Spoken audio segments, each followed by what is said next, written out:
went from no business to a business turning over £250 million.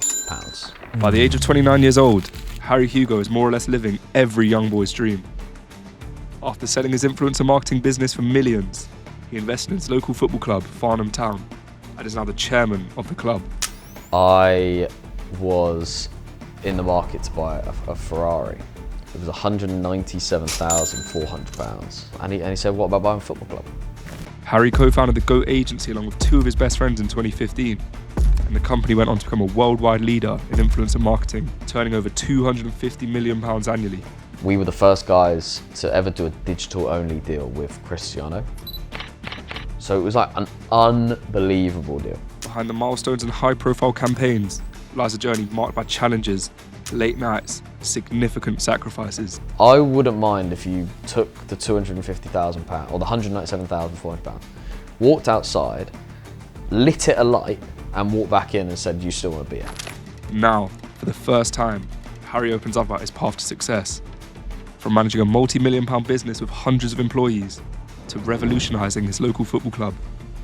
Month one didn't go well, and it was all over for me.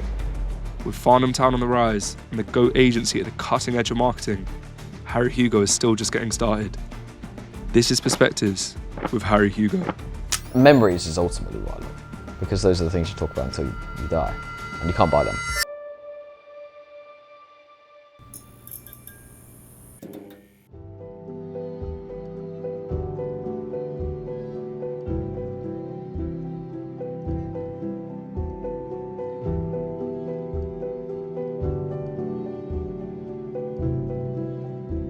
Hello, I'm Harry Hugo. I'm the co-founder of the G.O.A.T agency and the chairman of Farnham Town Football Club, and I'm here to do Perspectives for rising ballers.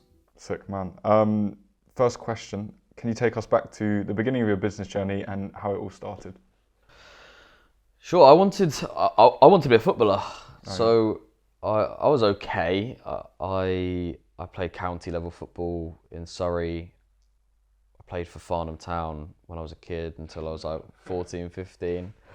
I was okay. I was like a 25 goal striker at 13, 14.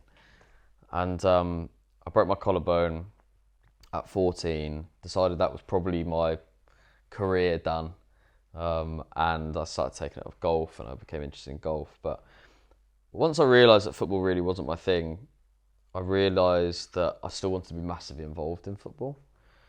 So it kind of blends into my business journey because I had to identify something that I was good at and wanted to like pursue the rest of my life around. So I kind of did this weird analysis at like 15, 16 about what jobs fit into the cross-section of the stuff I liked and what I was also good at. And I was pretty academic. I was a good writer. I loved and knew everything about football. It's like a super fan level. And I realised that with that, I would be the perfect sports journalist because it kind of ticked all my boxes. One of my other boxes was I wanted to be mates with footballers and go to football for free. It was very simplistic, sort of teenage boy thinking. And the sports journalist ticked every box. I could be mates with footballers, I'd go to football for free, I could write, use my academic level, and it was keeping me involved in football, and I had huge knowledge. So I wanted to be a sports journalist, and I went to the Bournemouth Echo, which is where I was living at the time.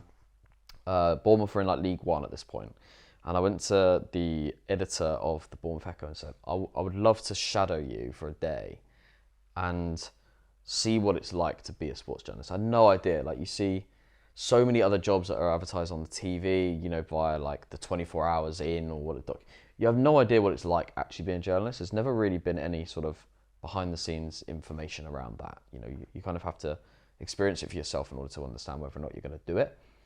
And so I thought at 16, I'm going to go and shadow this guy, see what it's like being a sports journalist on a match day. And they basically turned around and said, we can't do it because you're not 18. I was like, well, that makes no sense. I just want to sit next to you. Yeah. My parents will give you consent. Like, I'm in the Vitality Stadium, like nothing's going to go wrong.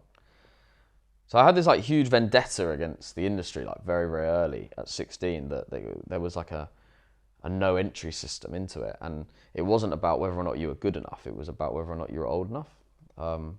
And so I started this football fan website for Liverpool, which I'm a fan of, and it culminated in understanding that on Twitter at that time there was loads of personalities that were popping up, of which I was one, who had small to medium-sized followings, especially when we look back on it now, like these were small followings, but they were so focused followings around a specific community, which was Liverpool.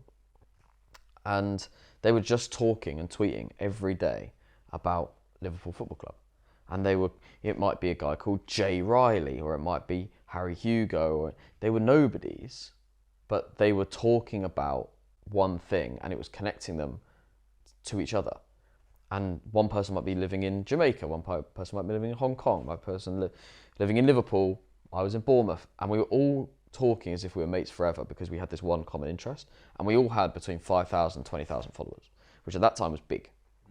So we had a voice, and so I had the idea of bringing all these guys together, getting them to write for a singular entity, so a singular fan site, building the fan site, taught myself how to code, built this all up, and launched it with these like 15 notable names in the Liverpool Twitter community, and it blew up. It became one of the most popular Liverpool websites in the world, very fast, like in the first 6 months, to the point where I started to get attention from Liverpool themselves because we were taking traffic away from the official website. We launched podcasts, which became the number 2 listened football podcast in the world. We were beating everybody on the charts every week. We had 40 to 50,000 listeners a week, and it was recorded in my bedroom in Bournemouth, and I was like 17, and we were just talking about Liverpool transfers. That was it. And we, the only person to ever stop us getting number 1 on the podcast charts was either Stone Cold Steve Austin or Ricky Gervais. Like that was the level. We were beating Sky Sports, we were beating The Guardian, we were beating The Mail, The Times. The numbers were ridiculous. Because we encapsulated really what people actually wanted to talk about, which was transfer gossip from fans, and it worked so well. So I started to understand that, okay, if I could do it for Liverpool, I can potentially do it for other clubs. Although I'm not a fan, but can I go and find a fan like me to head each club's website and podcast? And I did it with 50. Built a massive fan network of basically young journalists, because it was all trying to revolt against that 16-year-old being told no. So there was a group of, I don't know, 400 writers, but they were all under the age of like 23.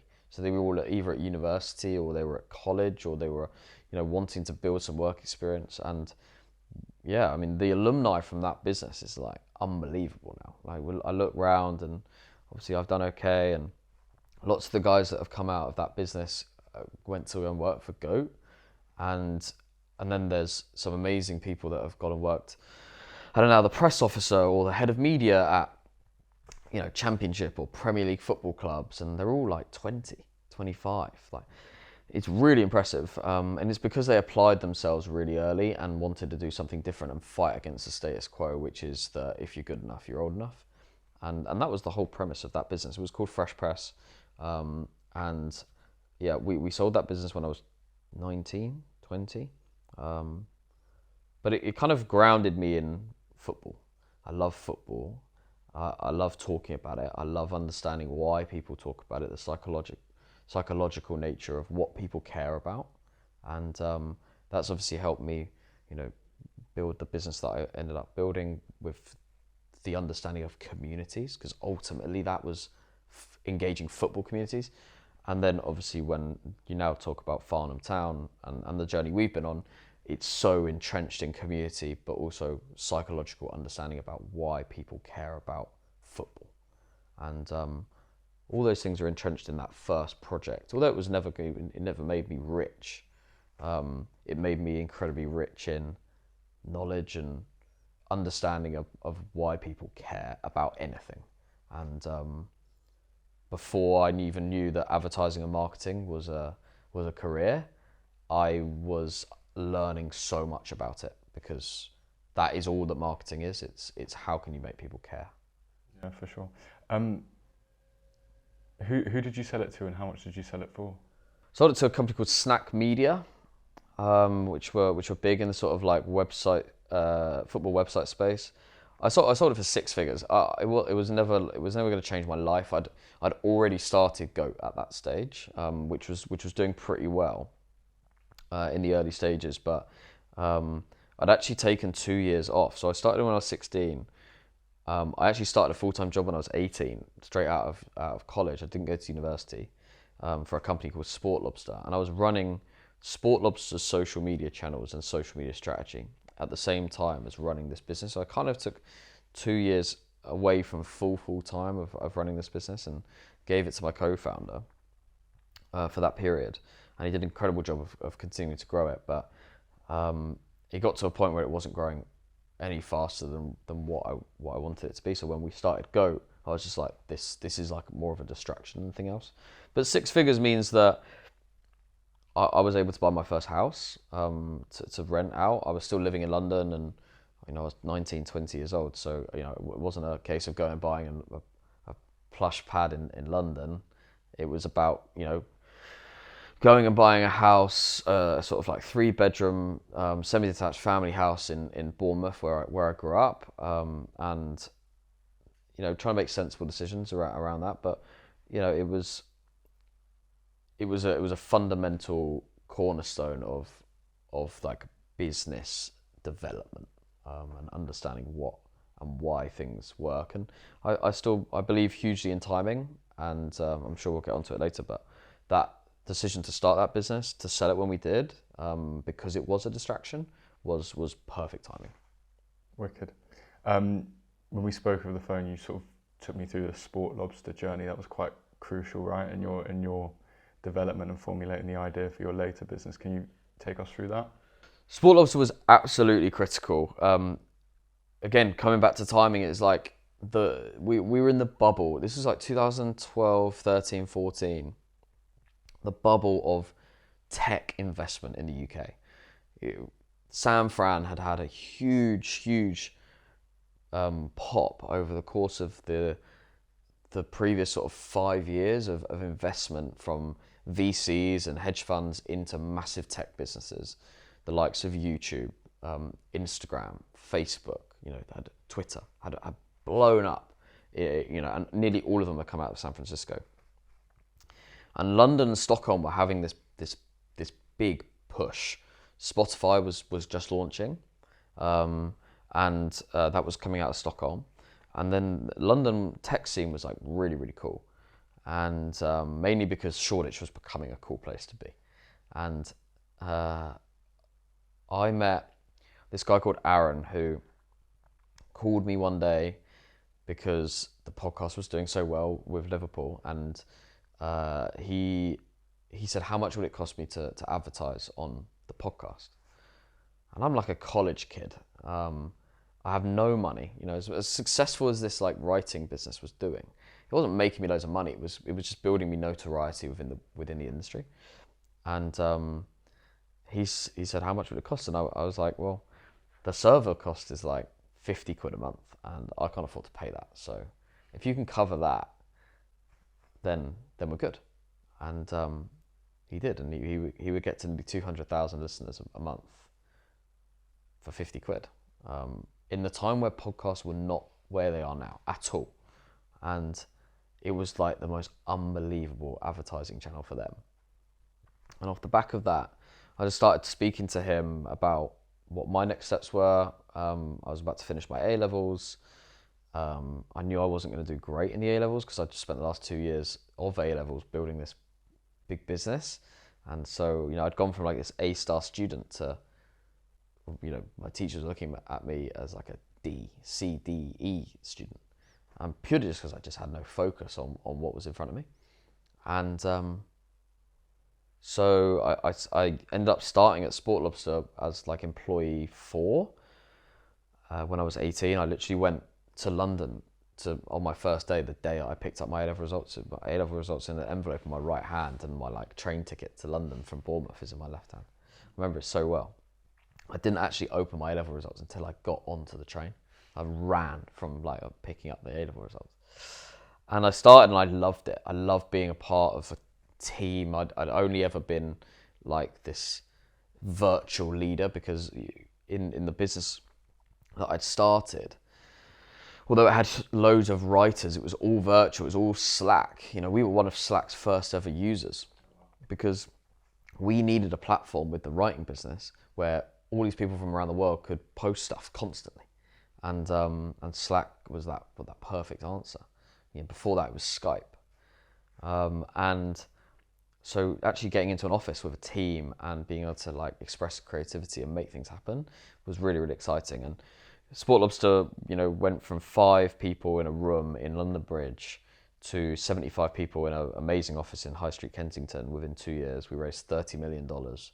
And we were like one of the golden children of the London tech scene. And we were trying to be a sports social network. We were trying to take on Twitter. We were trying to take on Facebook and own the fact that we were the place that sports fans wanted to be. In the same way as LinkedIn was just about to launch and be the place that business people wanted to be. So that was the premise. Realistically, the product wasn't good enough, but the marketing was really, really good. And myself, Nick, and Aaron, who was one of the co-founders who brought me in, we kind of ran the marketing function of the business. We grew to about 3 to 4 million unique active users on the app in a very, very short amount of time. But mainly that was done by what we'd now call influencer marketing. We'd started with Cristiano Ronaldo as our headline ambassador. And we were the first guys to ever do a digital-only deal with Cristiano. Do you know how much that would have cost back then? £250,000, which would now be less than maybe a quarter. That was £250,000 for the year, for a third of his social media output. So we're talking like nearly 30 posts, 40 posts about Sport Lobster that dedicated with a link to download it. And that cost £250,000. It cost £1 million for him to turn up to a TV photo shoot. But it cost £250,000 for him to post 30 times with a link. And now it costs £1 million for him to post on anything. Yeah. So it was like an unbelievable deal. And we'd done all the numbers, all the projections about how many downloads he would generate us. And he did okay, but got to a point where every time he posted, it would generate us like 2,000 downloads. He had 100 million followers. When we started to look at that, we were like, okay, well, this isn't going to grow us any faster than we need to. You know, we've got investors hounding us. We need to find another way to drive downloads. So I said, okay, let's go back to my roots. Like I have a huge amount of contacts in the sort of Twitter, Facebook, football community space. They all have now, they've gone from having 5 to 20,000 followers, and they've all got now 100,000 followers. Why don't we just pay one of my mates who has 100,000 Manchester United followers to talk about Sport Lobster in a very similar way to how Cristiano was talking about it. And Aaron said yes, and we signed off £10 to go and pay this guy. We accepted we may never get that money back again, right? We're going to send the money in PayPal, and we're just going to hope that he posted. No contract, nothing. He posted, and he generated 2,000 downloads. That same day, Cristiano would generate 2,000 downloads, and we're like, oh my god, this guy's generating 2% download rate, and Ronaldo is generating like 0.0002%. How immediately do we find more people like this guy? And that was our next sort of 3, 4, 5 months, was replicating what we did with this guy as many times as we possibly could on this massive trial and error basis to find the perfect formula. And the reality was that not everybody performed exactly the same, and it was a mix of stuff that you couldn't really see or understand as to why someone would convert and why they wouldn't. It was relationship that they had over a period of time with their audience, and how authentic it felt, you know, all these different things. And it was incredibly successful in driving a huge amount of downloads for the app, and so much so that Nick, Aaron, and I, who were running that function, went, we're chasing this $1 billion valuation with this tech startup that was trying to take on Facebook and Twitter, which is really hard because it requires an amazing product, and the product's not good enough. But what we've just stumbled upon in this thing that, again, wasn't called influencer marketing. It was, we were like the one up from like affiliate marketing and in community. We were still calling it social media marketing. We found something here that could be worth $1 billion. Like it is that good because it works with a shit product. And what if, give us Coca-Cola. If you can give us Coca-Cola and we can use this like method, like this is $1 billion idea. Because we've got the worst product in town. Give us a great one and we kill it. And that was it. We left the business as a 3. I'd gone from me reporting into Nick reporting into Aaron, to the next day, the 3 of us flat across the business, no money invested, 33% each, company called G.O.A.T, because we liked naming companies after things that didn't make any sense to the thing you were running. So we went from Sport Lobster to G.O.A.T. How old were you when you left? 20. So I was just about to, right at the end of Fresh Press, that's still been running over the last 2 years. I spent 2 years at Sport Lobster, and G.O.A.T was like the next thing. We chose Orange because we thought that no one else had it other than EasyJet and Nickelodeon. And we thought, and Sainsbury's. They were the 3. And we were like, okay, well, everyone else in social media is calling something social something, or something social, or something network. Well, all right, we'll call it G.O.A.T, and we'll be the guys that stand out. And we won't tell anyone what G.O.A.T means yet because the UK hasn't quite cottoned on to that yet. Like, but when people ask, we're the greatest of all time. And it was three guys in a room who'd basically spent the last 6 months using other people's money to build a business because we were building it as a function of another business. And we left, and we started in sport because it's what we knew, and then we got to where we got to now. Brilliant. Yeah, take us through the journey from that moment on. So it's 3 of you starting with nothing, basically. How did you go about making stuff work? Yeah, I talked to my mum now about it. I was like, I was 20. I was on a decent salary at Sport Lobster. I really was. Now Aaron he was obviously the co-founder, so he had a lot to lose from a shareholding and equity point of view. But he had savings, and he had, he had some more security. I'm not saying he had a huge amount of security, but he had more security. Nick had decent family security. Again, he was getting paid well at Sport Lobster, but he had decent family security. He had a flat that he was, it was one of his mates' flats, he was living in. He had decent security. I look at my personal situation. I had no money. I was $5,000 in my overdraft. I had no fit lifestyle, as in like I was takeaway every night, every afternoon. I didn't do my own laundry, I sent it away. Like, my outgoings were enormous. And I decided to just jack in my decent salary, age 20, without I didn't even consider it. You had youth though, didn't you? Yeah. Mm. And I had nothing to lose, no responsibilities, no ties. But I look back on it and go, Christ, one bad month. That's what it like. Month 1 didn't go well, and it was all over for me. I couldn't pay my rent. My rent was like 1,200-1,300 quid in Hammersmith. Couldn't pay my rent.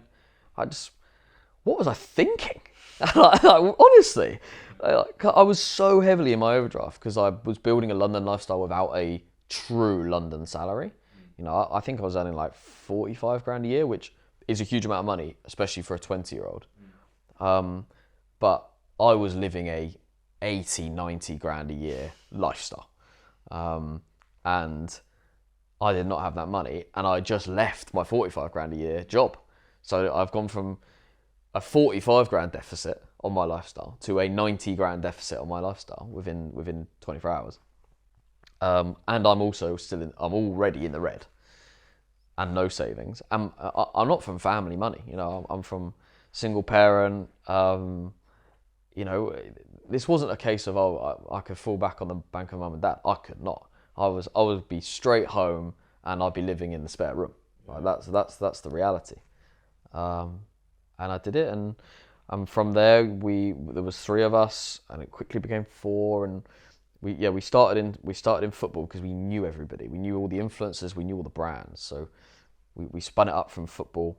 Then it became sport. Rugby unions started to get in touch with the RFU and tennis, and lots of guys in sports started talking that we'd found the secret formula. And in 2015, this was like revolutionary outside of fashion and beauty. Like they'd already won because YouTube especially, and Instagram to an extent, because it wasn't quite there. They had already understood that this was working. So we never touched fashion and beauty because they'd won already. And they were doing loads in-house. But sport had no idea this existed, and neither did lifestyle, and neither did tech, consumer goods. None of those businesses knew this was a thing. So we worked from sport into lifestyle, into tech, consumer goods, and first year we turned over £1 million, and that was amazing from a standing start. Year two, I think we did 5, and we just grew at an astronomically fast rate. How did it work exactly? So how did the business work? So you'd go to a brand. Yeah, so we go to a brand, and brands look for marketing results. So that's, be it that views, engagements on content, obviously sales, click-throughs to websites. There's some sort of metric that a brand is either valued on or looking to be measured on. And we say to the brand, we can get you those metrics cheaper than what you currently get. That was our pitch, because we'd found a way to do it. And we guaranteed it, because we'd spent so much money at Sport Lobster with agencies that would come in and say exactly what we were going and saying to brands, and saying, we can do this for cheaper, or we can do this better. And then they'd do it, and it would be worse, or they couldn't do it at all. So we were like, okay, well, we're not agency guys. We've got no idea how to run an agency. We've just started one, so we better figure out quick. But everyone else who runs an agency seems to lie, and it doesn't really work for them. So we're just going to be the guys who do what we say we're going to do. We're going to walk in, we're going to say, we're going to do this better. We're going to do it like this. We're going to show you everything, and we're going to guarantee it. We're going to make it crystal clear that if we do not deliver, you don't pay us. And it was like crack cocaine to the industry. Like no one could believe that we were willing to put our money where our mouth was. And we just cleaned up big time, because it was a no-lose situation for brands. Like, we were saying, we're going to get it for you cheaper, and if we don't pay us. It was like, obviously they'd do it. And that got us like so many good brands in the early days, because we were, we were easy to take a chance on. And we grew so fast because of that, and then expanding into the different verticals outside of sport. But yeah, it was about managing brands' money to get better results in the marketing mix for them via the use of a network of influential people on social media, of which we didn't represent. We had no talent management agreement, nothing. Our understanding was, if we control the brand's money, we can get anyone to post about anything. That was it. Everyone else in the influencer space was going, we're going to control the influencers, and then brands will pay the influencers and we'll take the cut when the influencer gets the deal. Reality was, and still is, if you've got the money, you can make anyone do anything. And people didn't quite understand that in the influencer space at the start. Yeah, so to summarize it, essentially, let's say a brand gave you £1 million and a campaign a marketing campaign they wanted to work on, you'd say, for that £1 million, we'll guarantee you X%, or yeah, X we'll views. guarantee you this amount of sale, or this amount of click-throughs to your website, this amount of engagements, this amount of video views on Instagram, this amount of video views on YouTube, these amount of people are going to talk about it. They've got a total of 100 million followers. We give them, this is what we're going to do, and if we don't do that in the contract, they pay us. You. Yeah. And then so you'd go around your network of influencers and people trying to achieve that, but then you'd say to the influencer, oh, we'll pay you X. Mm-hmm. It was a pure arbitrage. We knew that we were selling to a brand, let's say we're selling 100 views for £1. I then had to go to the market of influencers and find how I could buy 100 views for 50p. Yeah, and then you make a profit. That was the game. Cool. Flat fee. We didn't get paid like a agency fee on top of the flat fee. You pay us, the brand pays us £100. I need to make my money inside the £100. Okay. Okay, so year one, £1 million. Year two, 5 million. This is revenue. Yeah, revenue. But profitable from day one, right? We made money one for one, right? I needed to. So important to emphasize that. Yeah, 100%. And I think that that's really important because I think things like Dragon's Den, and I think things like The Apprentice, and I think things that have been really good for business culture in the UK have done quite a lot of also negative work in pushing the agenda that you don't need to be a profitable company to be successful in the UK, and that isn't good. Like the definition of good business is profitable business, and we set out our business from the start to be a profitable business. So when people ask how's business going, we could be honest and we could say, yeah, it's good, it's going well, and that's rung true, and what allowed us to go and sell the business last year. Things like that, a history of profitability and a history of showing that we've got a method that is profitable from start to finish, was really, really important. Wicked. So year 2, 5 million. Can you sort of take me on the crash course from year 2 onto your exit, I guess? So I'm 20, I'm 29, I'm 30 in December. Getting on. So I'd started on a 20. Yeah, getting old. Starting on a 20 and we sold it when I was 29. So yeah, we're looking at like nearly a 10-year window. And yeah, I think 1 million, 5 million, and then I'm going to be rough here, but I'd say something in the region of like 8, 9, and then like 15, 25, 50. And it started to just go crazy. And COVID was huge for us. And we got incredibly lucky with COVID. I look back on COVID and think a different kind of disease or a different kind of natural disaster could have easily wiped out something that would have killed our business. A natural disaster could have taken down the internet in the UK for 6 months. You know what I mean? Like the COVID was such a huge event that couldn't have been predicted, that had catastrophic circumstances for so many different people's businesses because of what it cut off from life. Our business was required on brand money and internet, and those two things were unaffected. So first and foremost, huge amount of luck based on the thing that went wrong with the world didn't affect our business, and I've a huge amount of empathy for the people that it did, because it devastated people's lives. The second piece of timing was based on exactly that fact. We could have had a group of brands that got devastated by COVID, and a year before, if COVID had happened in 2019, not 2020, it would have been over for us, because we had sports brands, travel brands, and other brands that were reliant on COVID-free time. And in 2020, only 3 months before COVID hits, we sign a 3-year deal with Tesco. We do a 2-year deal with Dell, and we do a 5-year deal with Amazon. And like, looking back on that, I'm not sure you could pick 3 better brands going into a disaster like COVID. You go Dell, everyone needs a laptop now, and Zoom, and productivity, and everything is important in a virtual world about having the right equipment.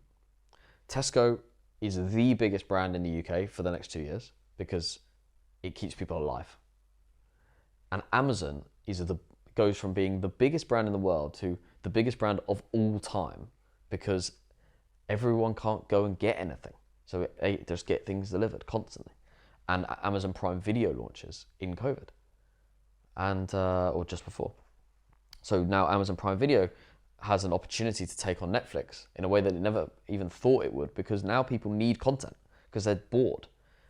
So we had the perfect 3 big clients. And we also had clients that did get affected, but those 3 clients' signatures were the biggest things that kept our business alive. And our business went from, if we take it away from revenue now, but from profit, went from like £2 million a year in profit to £12 million a year in profit in a year. We 6x the business profit in a year. I mean, mental.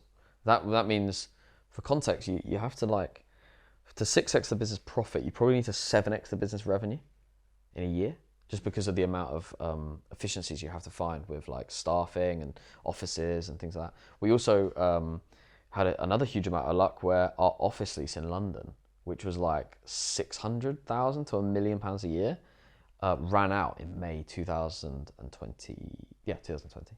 So 2 months after COVID hits, we don't have an office anymore. We're not paying anything for an office. So whilst everyone else can't use their office, but is paying for it in London, we aren't paying for it anymore because ours ran out. It's like all these little things, timing, luck, just all kind of play together. And then we talked before the camera started rolling, but you hear so much when I say and talk about luck. Yeah, the natural reply from lots of people is like, yeah, but you make your own luck. You make your own luck. It's like, yeah, I kind of believe in that, but I massively believe in making the most of the luck you get. And the fact that we didn't have an office and we just saved £1 million was about, okay, well, how can we reinvest that £1 million quick to make our business bigger in like the greatest opportunity our business will ever have. And maybe that reinvestment was just having a cash pool of £1 million that if anything went wrong with COVID, we could quickly cash ourselves out. There was just so many things that we got lucky, and then we like jumped on it and went, okay, how can we use that luck right now to make the most of it and grow and grow and grow and be more successful. So that growth, that 5-6x growth in profit, meant that we started having like people swarm over us from a acquisition exit point of view. And in 2021, we sold half the business to private equity, a company called Inflection. We did the deal in 30 days, which, again, for anyone who understands acquisitions, will think is crazy. It normally takes between 6 and 9 months to do a full acquisition. We did it from start to finish in 30 days. We met the people, ran the process, and got the money inside a month. And how? Why was yours so quick? Because we told them that it had to be that quick. And we were the most in-demand marketing business in the country. And we could kind of call the shots, which was an incredibly rare and amazing position to be in. They were the best partner to be in business with. I think lots of people get that wrong, but it is luck, right? I keep using that word, but it is luck about who you onboard as your business partner when it comes to an investor. You just don't know who you're getting into bed with, and the Inflection guys were incredible. We were on that journey for 2 years with them, almost to the day. And in 2023 March, we sold the business to WPP, which are the largest advertising and marketing company in the world. And that was the end of the journey as a G.O.A.T shareholder. So 2015 to 2023, we now have 500 people in the business. We're in 34 different markets, countries, with offices in those 34 countries. And we turn over, I like to say £250 million because it sounds great, but we turn over £250 million a year. And so, yeah, we're a big business. I feel incredibly fortunate to be in the position I'm in before the age of 30. And that's allowed me to go and do things that I'm doing now. I'm still involved in the business as of today. So, I still have a huge amount of love and excitement for where G.O.A.T is and where it's going, and the industry as a whole. But it's very much been my life for 10 years, and I've only been on this planet for 30. So a third of my life has been involved in helping influencers get money, and I'm excited to have having spent the last few years doing a few different things. It's been really interesting, and the football club has been obviously a huge part of that as well. For sure. How did you guys come? What was the strategy behind coming to the valuation? How did you guys value it when you exited? That's a good question. Well, when you come to a certain size of company, it's all about a multiple on the profit. So we just multiplied the profit by whatever we thought the market rate was at the time. And that's pretty much, it's pretty standard. It's industry to industry as to how and what gets value, like what that multiplier is. But normally when you're a profitable business, which is why it's so important to be profitable, normally it's a multiple on the profit. If you're not a profitable business, normally there has to be a value on the assets and then a multiple on the revenue. But the multiple on the revenue is like 1.5, 2 maybe. Unless you've got a high growth revenue business where the profit will catch up, you might get 3. But really you want to be looking at profit, and then you're looking at a number between 8 and 20, depending on what and how high growth you are, with the average being between 8 and 10. What do you think the multiple would be now, and where do you think that's going in that industry? I don't think it would change much. We obviously trade underneath WPP's wider public listing now, so I don't know how much I can say on the trading value of WPP, mainly because I don't have a huge amount of input or say or understanding of the wider business. That's I think it's like $7 or $8 billion worth of value in the market, but it's publicly listed shares, and G.O.A.T doesn't have a publicly listed share, but it obviously sits as a business underneath the publicly listed WPP shares. If you were 20 years old now in 2024, what sort of business would you look to start? Would it be the same business, or would you look at, has the market changed? The market has definitely changed. What would I start? I think I'm really interested in, I really like the podcasting business. And I'm involved in a company called the Fellas Studios as an investor, and I really like what those guys are doing. I think video podcasting, which is what we're doing right now, right? I think that's a massive space, because I'm really interested in clipping and the value of clips. And so probably my business would be a mix of this video podcasting, but with an agency side which did AI clipping and built a way of perfectly podcast clipping with a perfect format, subtitling, and taking that away from brands and then selling it to brands. Can you explain that last bit in a bit more detail? Taking away from brands and selling it to brands. I think brands don't really know how to do all these different things. I think the best example of a branded podcast right now is Dish by Waitrose, and it's Nick Grimshaw and a really famous chef who then interview one person, and normally another famous chef or a personality who's interested in food, and they cook them food and they just chat about their life. It's really interesting, and it's Waitrose owned, and it's really high quality production. But the thing that they miss is they've got loads of like the long format viewers, but there's so many great little snippets that if you could use AI, which is possible and gets used by lots of people, to strip that 30 to 50 minute podcast down into clips, subtitle them, make them look really nice, and reduce the time that took for a editor to go and do that, and even for someone to have the context to be able to pick out what was interesting and what wasn't, to remove all of that effort.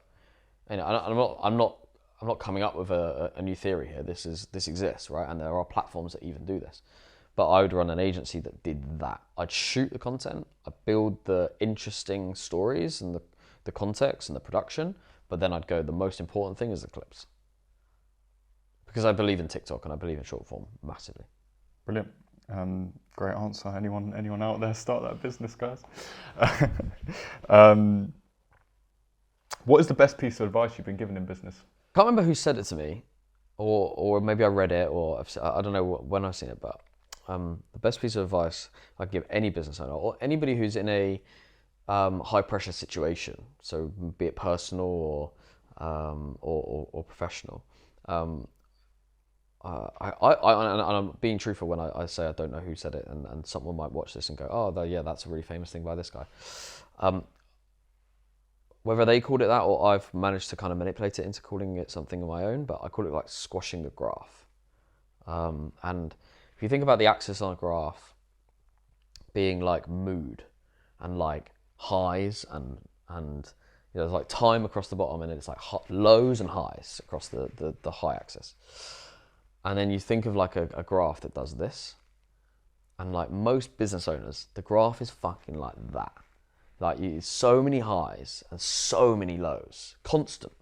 and you're just jumping between the highs and the lows. There's very, very few times where a high is in height, like high then goes higher.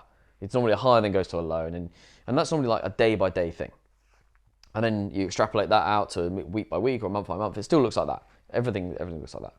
So for me, it's about squashing that graph and making that high less high, and making the low way less low. Because without the high being as high as it is, the low will never be as low as it is.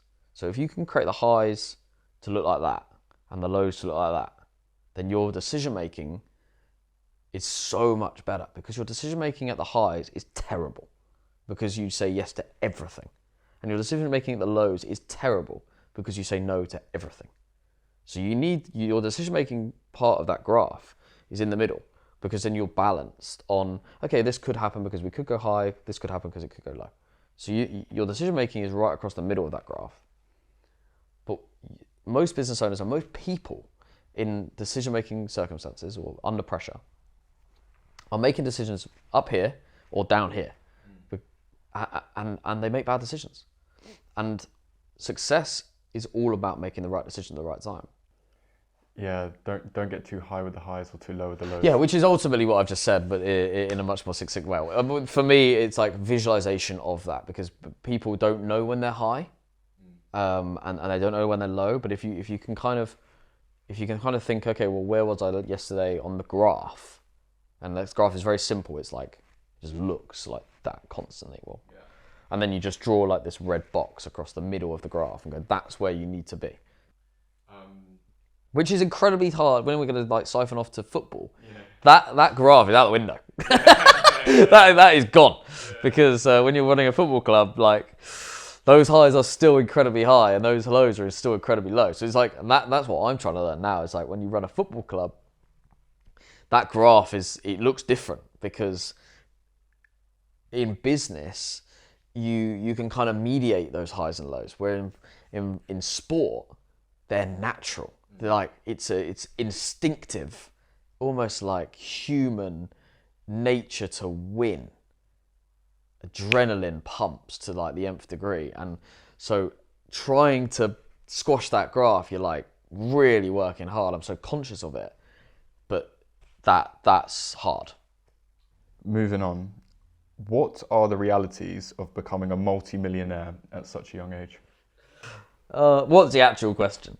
That is the actual question. No, what is the actual question? That's a broad question. Well, I think. What is the question? Like, what shit have I bought that I don't regret? Like, what's the actual? No. Okay, no. What I mean by that question is, you're right to press it. I think. Because it's just like such a broad question. It's like, the reality is I've done really well. It's well documented how that can sometimes lead, like having a lot of money at a young age can lead to sort of emptiness. Yeah. I think there's the other side of it where it's like, if we stay on the negative side of the spectrum, it's like, have you ever felt slightly alienated from your friends or family that are in very different worlds to you financially? Yep. Or the other side of it, it's like the reality of it is the positive side, where it's like, your mum never has to work again, or yep. You can live in an amazing house, have an amazing car. That's a good question. It's both sides. So for me, the only point of money is to do the things you enjoy. And money, I do believe money buys you happiness. I do believe that, because I believe you then have a choice as to what you do with the money. And money buys you freedom, which is ultimate choice. And I've been very, very fortunate that throughout my working career, I've always employed my friends. And basically no one in my friend group has not worked for me at some stage. Which means that we've all been through the highs and lows together. We all have empathy for each other. They've known me from before the money, and they know me now with the money. They've also been able to make money along the way themselves as shareholders in the business. Small, but set them up for their own lives.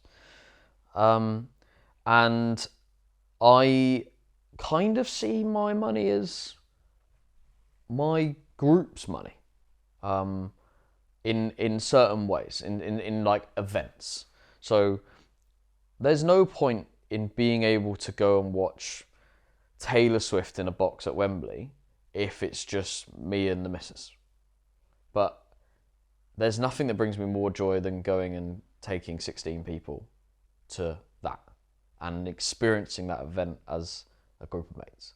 And, my stag do I've just come back from, and it was amazing, and we had a great time doing all the things that we love as a group, and concerts, and I don't know, big events. Like, what's the point in going to all these things if you're just going alone, or you're just going as a two, or you're just like. I think that's always been really, really important to me. Holidays, I think because we've all been together for this whole journey, it feels like we kind of should all do things together and enjoy it. And I get a huge amount out of giving back to the group that I believe got me to the position I'm in. Then it comes to family. I think it's really important to look after the people that looked after you when you grew up. My mum works for me now, and in the property business that I've got, and I help my dad get his house and help my mum get her house, and I think those things are really, really important. I'm not a massive family guy, and my mum will watch this and she'll go, she knows that I've never been like as big into family as I am to friends and work. And work kind of amalgamated into friends, which is what I believe has been a massive driver of success. But definitely,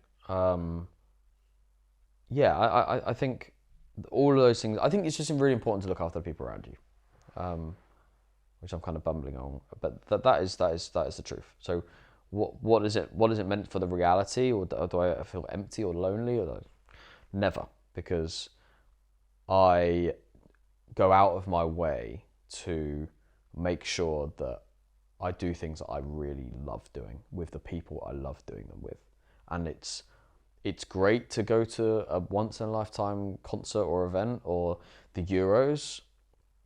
It would have been great to go, but it was 10 times better to go with my mates and, to go and do the, outlandish things you go and do with a group of lads and forget the money's even a part of it. You're just doing the things that you really want to do because you can do them, and I can do them, and that's the fortunate position I'm in. I can help people.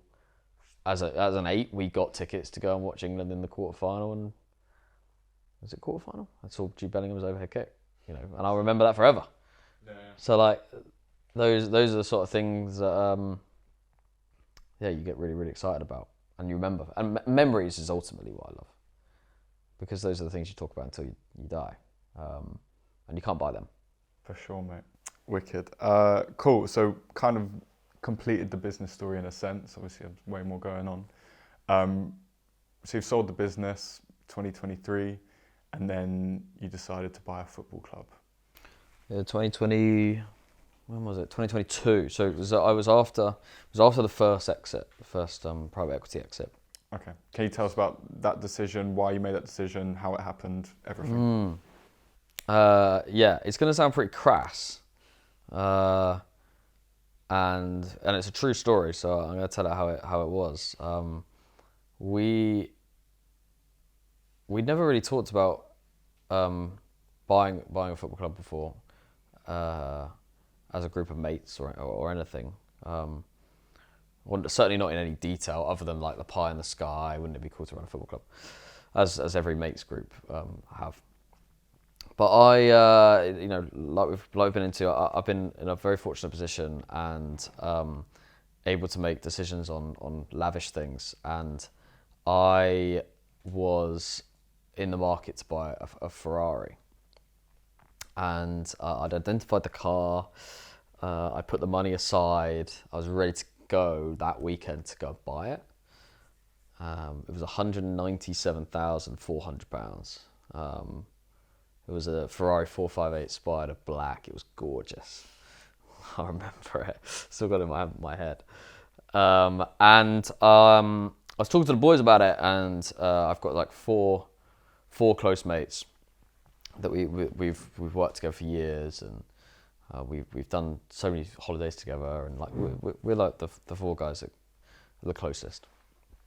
And they all legitimately said to me, "Well, is that the best use of money? Like, are you going to get the most fun out of that? Like, is that the thing that you genuinely want, or are you just buying because you can?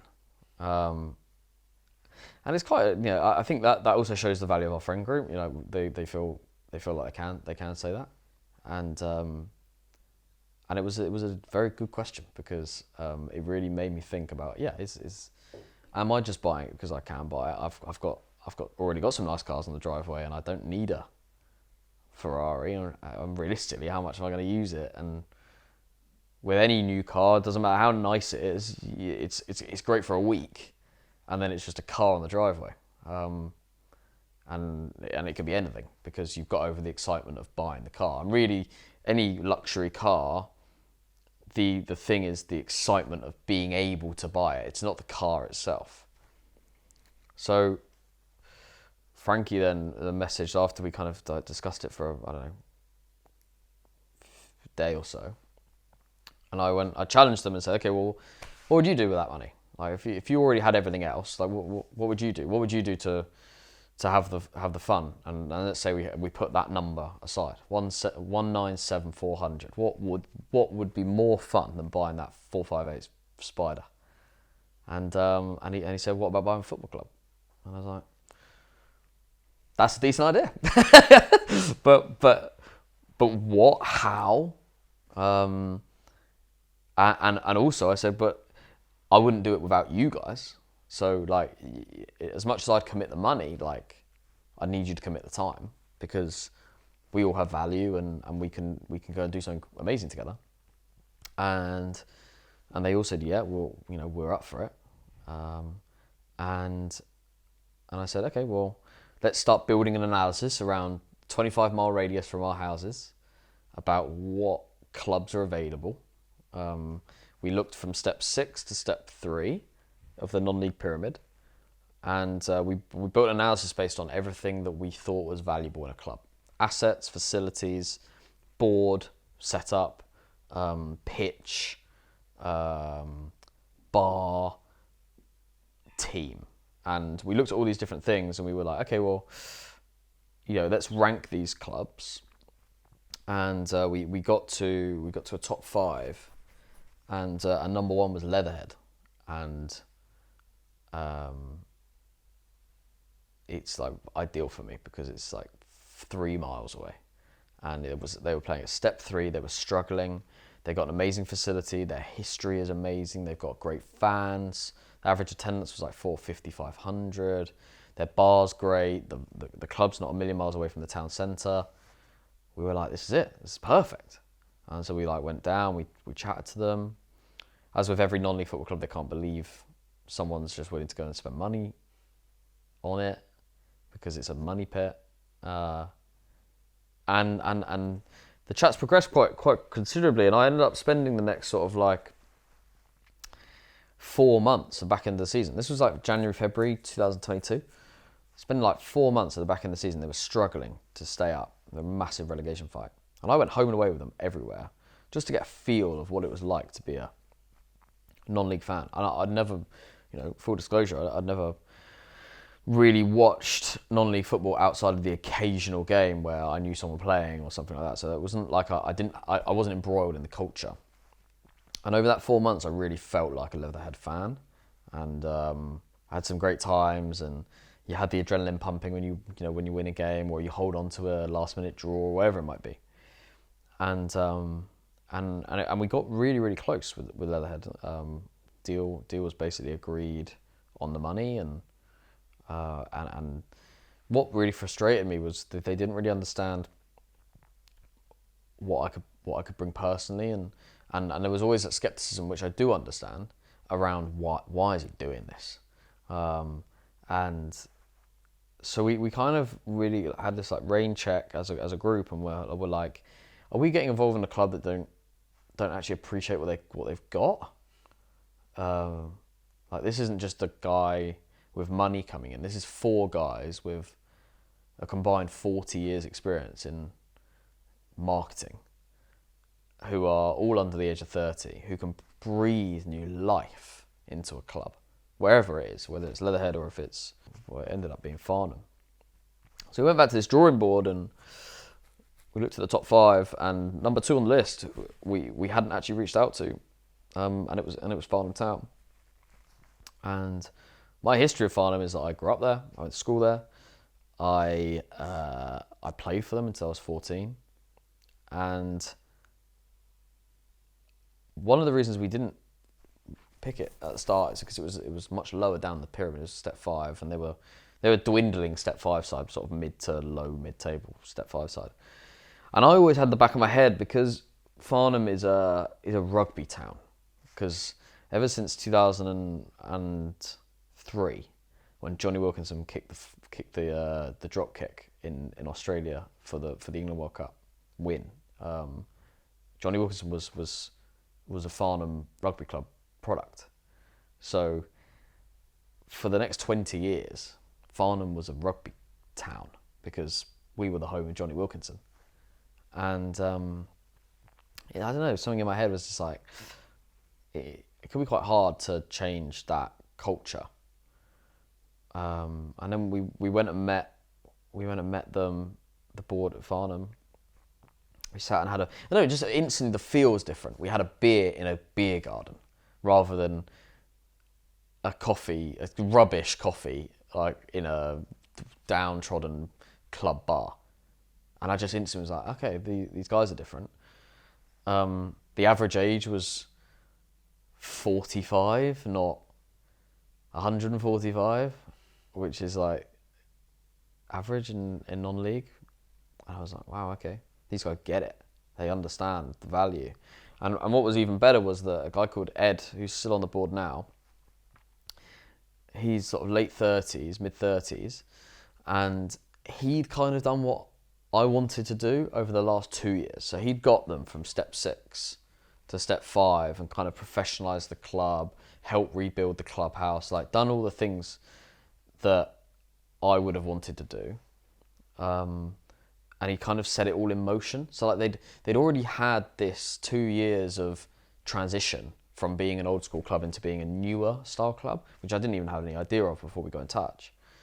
And I was like, okay, well, you're open to it then. Like, you understand how it works and what value someone new, fresh, and with a bit of money can help.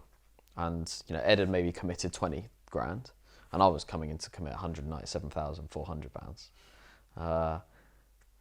And we did the deal in 4 weeks, and the committee couldn't understand. I remember the final question. So I did this like big pitch. So I obviously did it to the board, and then I did a big pitch to like the whole committee.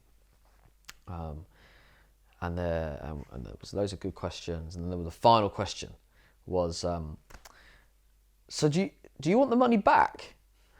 I was like, no, I don't want the money back. I'm doing this because I want to do something for the project, and I'm not going to turn around at the end of a 3, 4, 5 year period and go, by the way, I spent £250,000 there, so I'd quite like that paid back over the next 5 years. And I remember so vividly how I answered the question, which was incredibly crass, but I'm probably a bit too far to someone that I'd never met before. But I just said, I wouldn't mind if you took the £250,000 or the £197,400, walked outside, lit it alight, and walked back in and said, you still want a beer? Because it's the same to me. As soon as I'm in, that money's done. It's our job as a committee to make sure that money is used in the best possible way. But the money, to me, once I'm in, is our money. So what we decide to do with it, if it is set off the biggest money bonfire in Farnham, then that's fine. That's what we're going to do with it. But I think we can I think we can make better use of it than that. And his face was just like, because he had no idea how to handle me, and I was just like, yeah, if you want to set the money alight, you set the money alight. That's up to you. And yeah, ultimately over the last 2 years, we've spent money in much better ways than money bonfires. But sometimes it feels like it's a money bonfire. But it's been so much fun, and I've just had the best. I've had the best 2.5 years. It's really reinvigorated the sort of, ironically, the fire in the belly for sort of small business, and going from a business where £1 million deal doesn't move the dial to a £1,000 deal moving the dial is exciting, and that's why I'll come back to that squashing the graph. Like I have now a reformed appreciation for people starting a business again about the highs and lows, because at Farnham the highs and lows are much higher and lower than they were and are at G.O.A.T. And so now we're a bit further into the journey. It's about squashing that graph and making sure we make the right decisions for the long-term future of the club. For sure, man. Always helpful to explain this, I think, because I think the non-league pyramid's confusing for people that are outside it. Can you just give us a really quick, concise breakdown of what the non-league pyramid is and where Farnham was at when you took over? Sorry. So Farnham sits in the non-league pyramid, which, if you look at it from the Premier League down, when we first came in, we would have been in tier 9. Premier League tier 1, we would have been tier 9, which is called step 5 of the non-league pyramid. So I always say, when Ryan Reynolds took over Wrexham, they were in step 1, which would be the tier 5 down from the Premier League. So we were in tier 9 and sort of a dwindling mid-table side. And for the first year, the focus for us as a board and with the money was pure infrastructure. And my pitch to the board and my pitch to Leatherhead as well was, I want to make wherever I go the best match day experience in non-league. That is the goal. That's the goal for me. I want families to want to come to Farnham. And Farnham had 130 person average attendance in 2021, the year before me. Leatherhead had 500. 2 years on, Farnham has an average attendance of 600. Leatherhead has an average attendance of 370.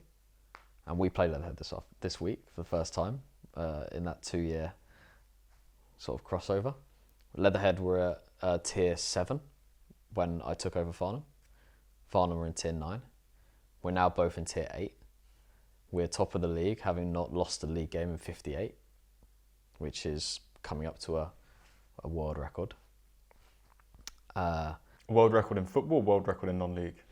World record in football. Wow. The last team, or the team that holds the record is Wimbledon, when they reformed, which is ironic because they did exactly the same journey as us. They did combined counties, invincible, and then what would now be called the Isthmian South Central was the Ryman South Central, and they did 78 games unbeaten. We're at 58. AC Milan, I think, did 60 in Serie A, which is probably more impressive than the combined counties. So I'll give it to them, but I won't be saying that when we get to 61. Because I'll be bigging up how hard Naphill away is, Abbey Rangers away. You get to play nice pitches like Fiorentina. You haven't seen the dressing rooms at Collier's Wood. I think. We've done a great job, but the first year was all about facility. It was all about making it great. New stands, new railings, new food, new drink supplier, new everything. We wanted to make it a great place to be. So we spent nearly all the money. I'd done this whole plan of this 197,400 that was going to last 3 years. I think it lasts 3 months because we were just like, okay, this is what we're going to spend the money on. It's going to be really, really good, and then we'll figure it out from there. Because football clubs are not a football club without fans, and I had, if I switch it all the way back to like the start of my career and that kind of rejection from the Bournemouth Echo because of something that I felt was stupid, and I then switch it back to that Leatherhead rejection because of something that they just couldn't see. They couldn't see the wood for the trees. Very similar to the sports editor at the Bournemouth Echo. I'm just like, I'm so desperate to prove you wrong. Like, I'm so desperate, and almost certainly Leatherhead are going to be the ones that ruin the streak this weekend. But and this will go out after it, so you can see whether or not we did manage to beat them or not, or even not lose. But I do want to prove them wrong because I want to go, well, look, here's what you could have won. Like, and I implore any sort of like football someone who's involved in a football club to hear out loads of people that come to them with opportunities. And it doesn't mean you have to take every opportunity, but Leatherhead missed a massive opportunity. You know, we were willing to give away £200,000 for free, and all we wanted was a bit of control. But we didn't want control because we're egomaniacs. We wanted control because we believed that we were the right people to have control, and to go and do something generationally good. And what I believe, you know, me and the boys and everyone behind the scenes of Farnham that got on board have managed to achieve in the last 2 years is generationally good for non-league. And now that everybody looks at it, they want to go and replicate something similar to us.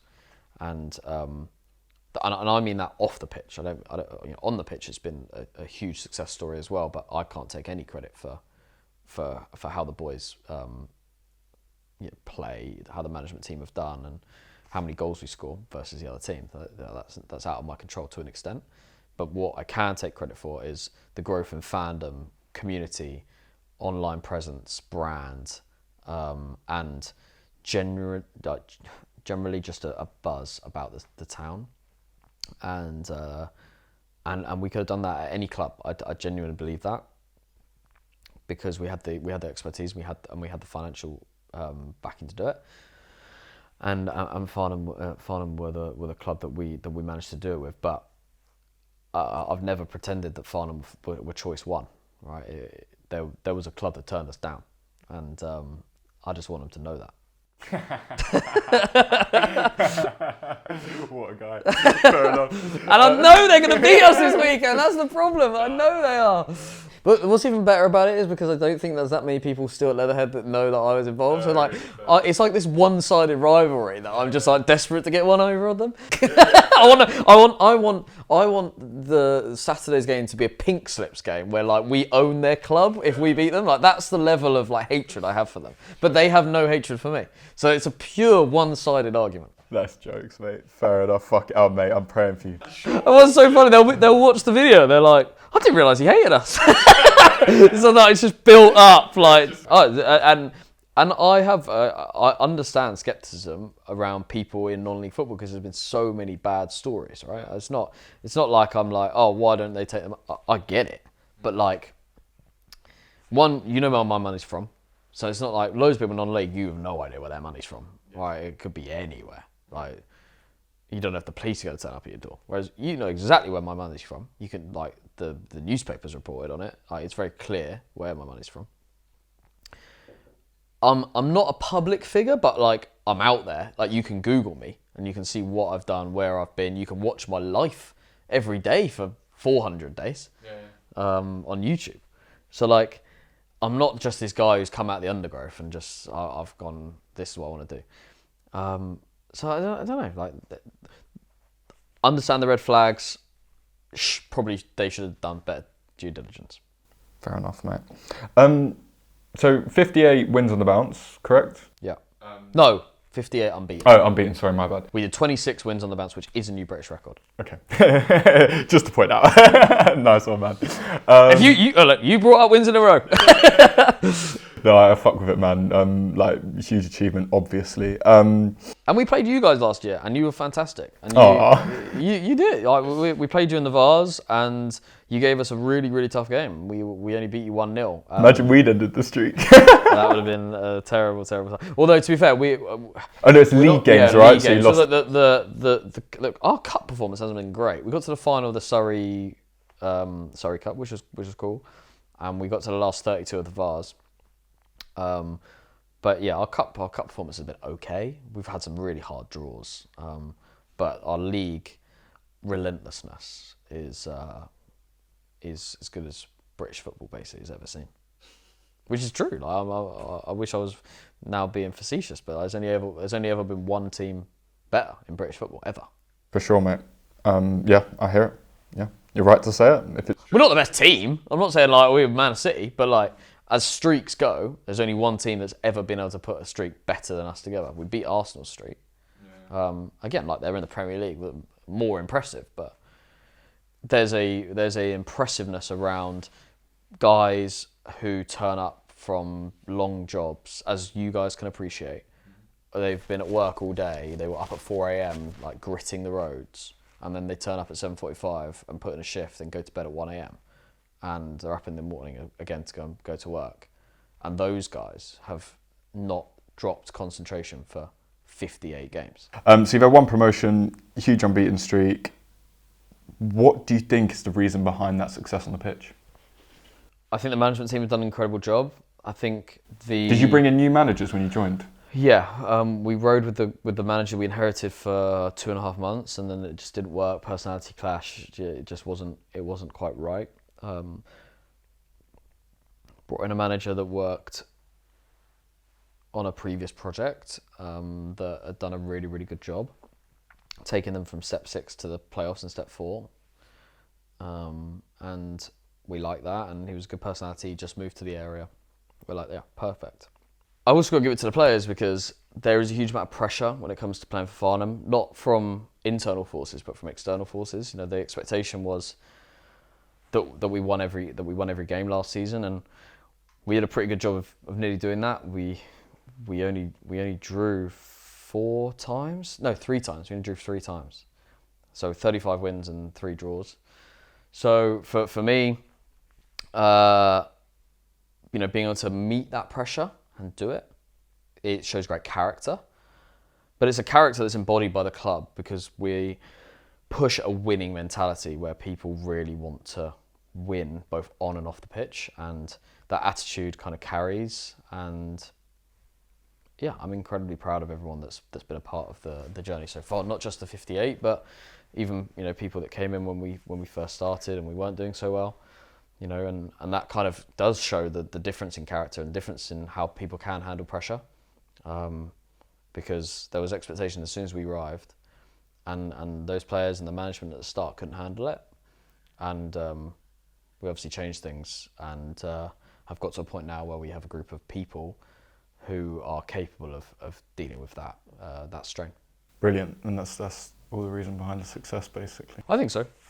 I think people also enjoy it. I think people really forget about non-league is it's not professional football, and as much as we want it to feel like it's professional football to the fan because they come and they enjoy it and it's everything that they want it to be, it's got to be fun. It has to be fun for me because I'm spending a shitload of money on it, right? And everyone who's involved in football, whether it's money or it's time, people spend so much time, effort, and money on behind the scenes to make non-league football happen. So for me, it has to be fun.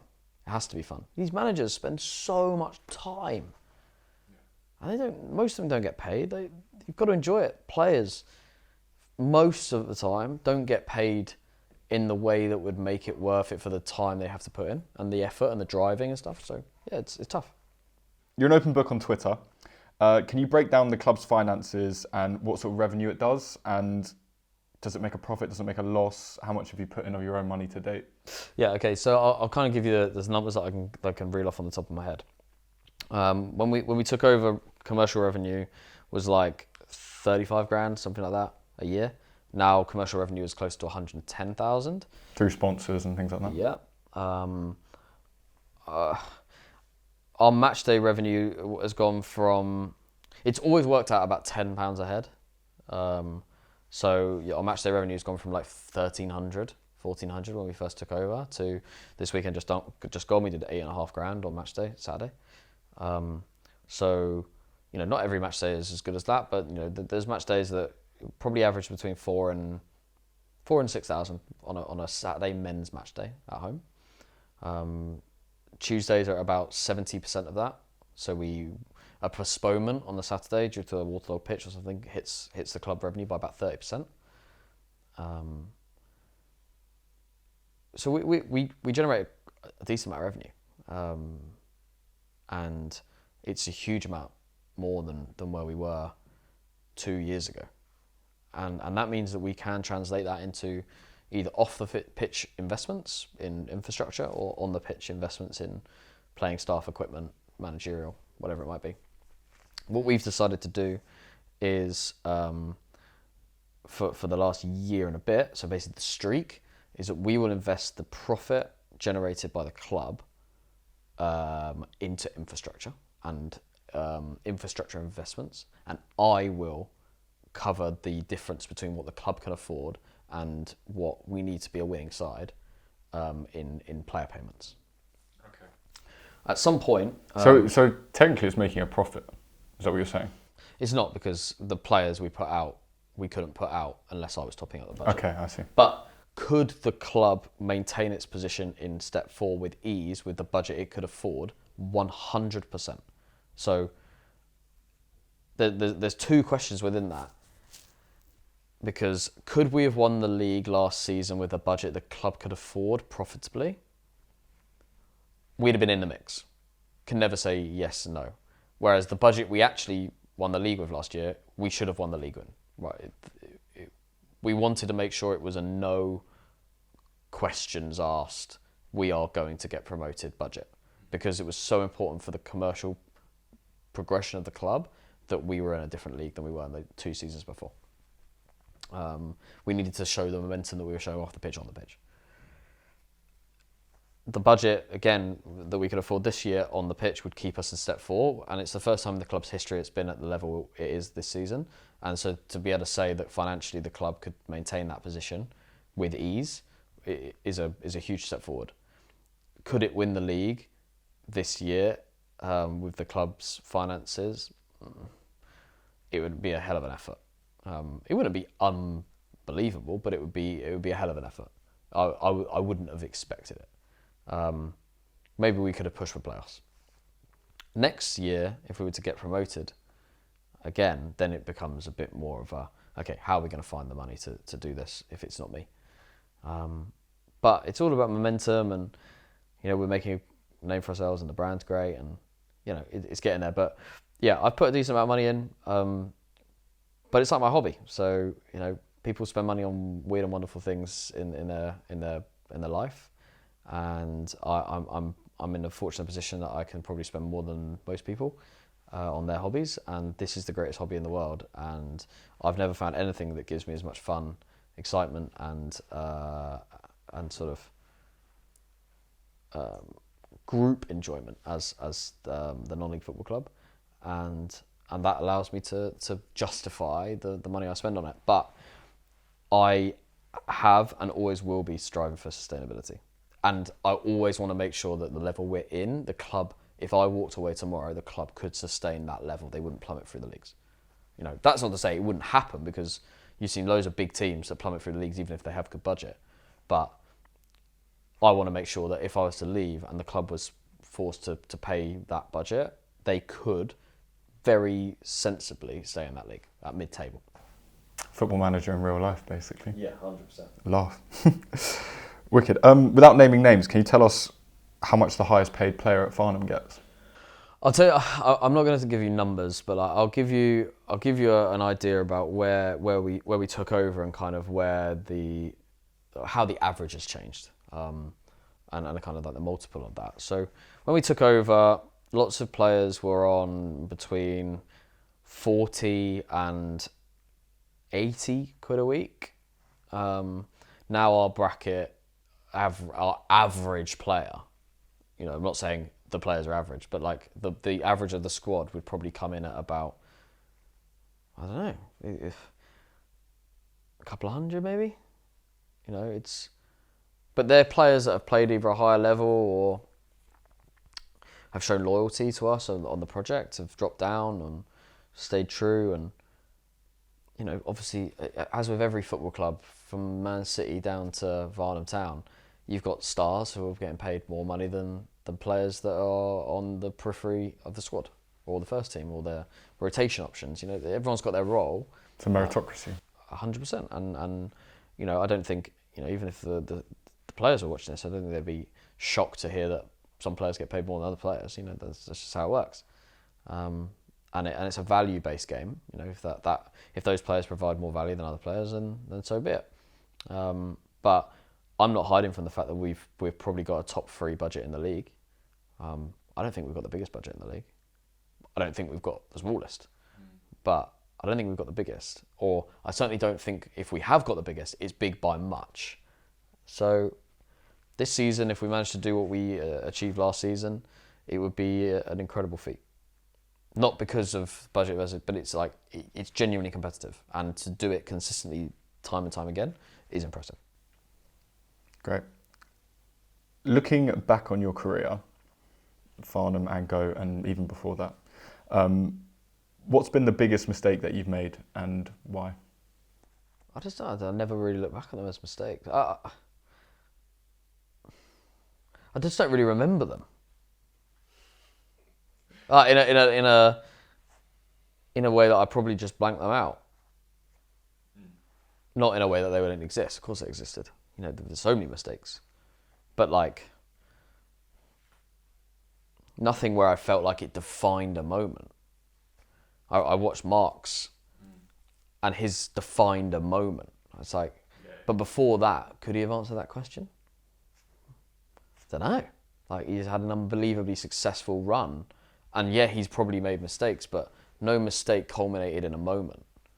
I think that you really remember mistakes if they culminate in moments. Otherwise, the cop-out answer is, I've made loads of mistakes, but I've learned from them all, and I've managed to, guide my way.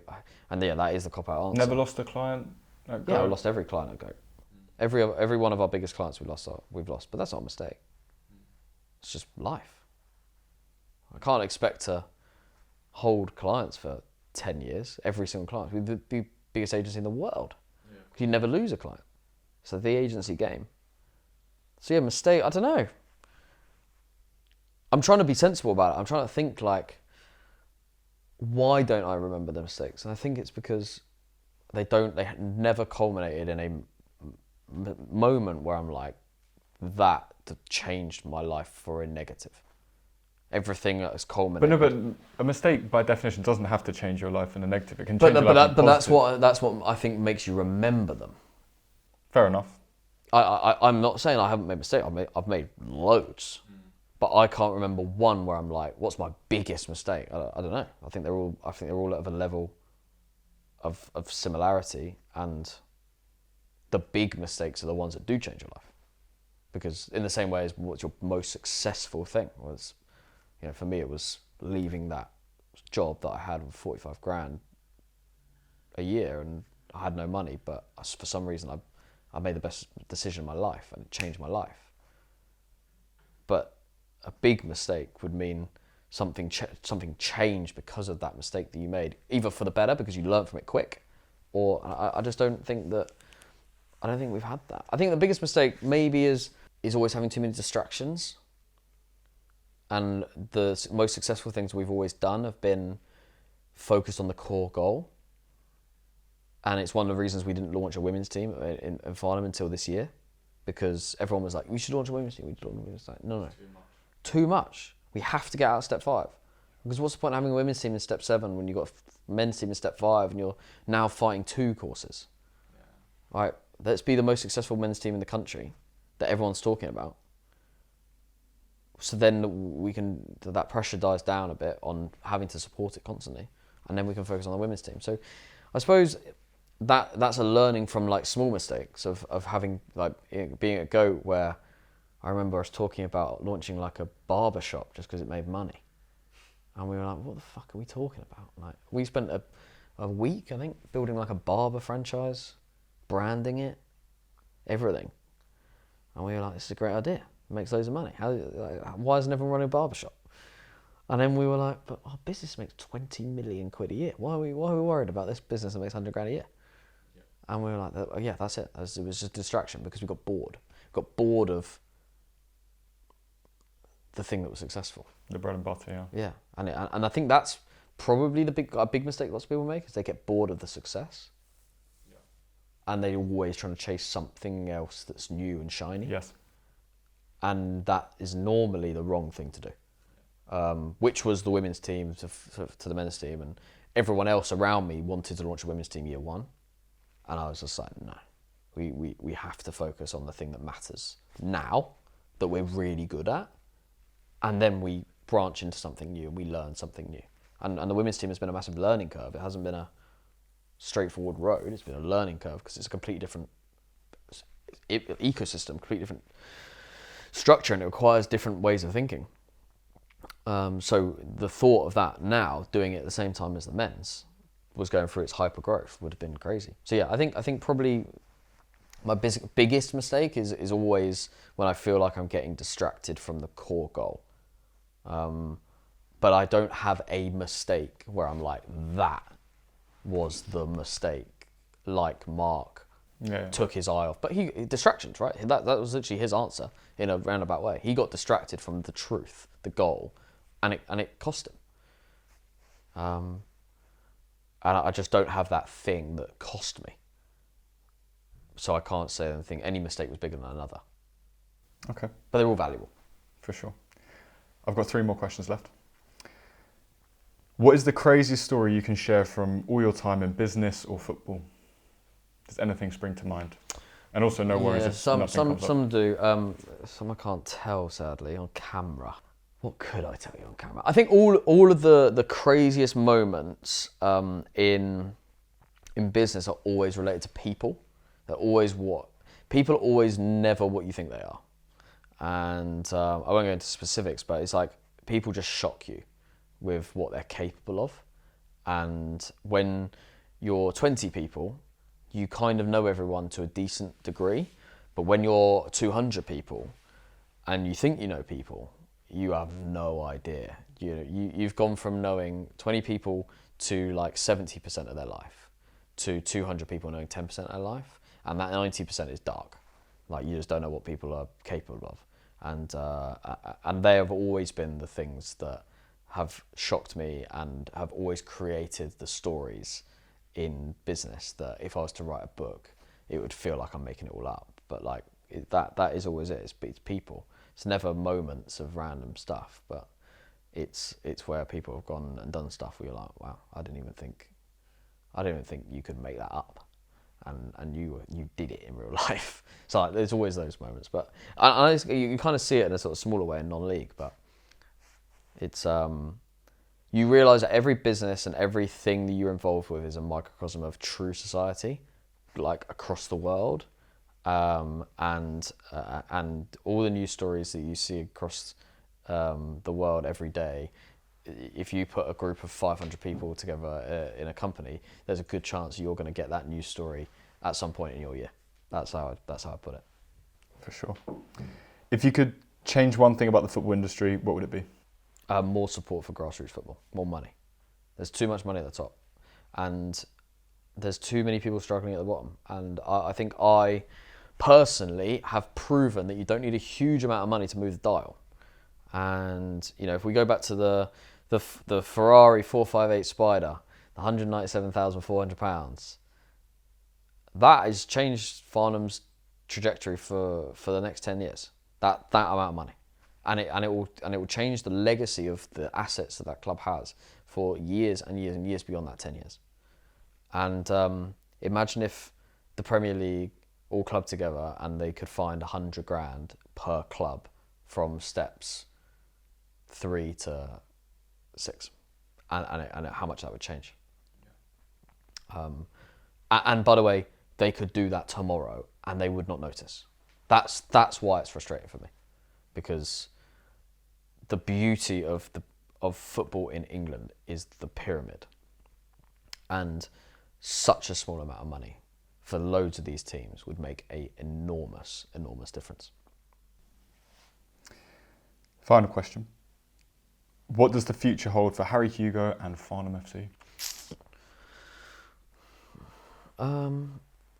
For me, it's about having fun. I'm in an incredibly fortunate position. Most people who sell businesses and have financial freedom are 40 plus. They've got kids.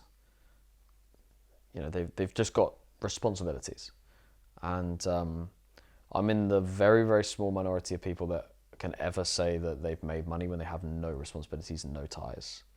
And for me, it's about making the most of that. It's about making the most of your luck. And I feel very lucky to be in that position.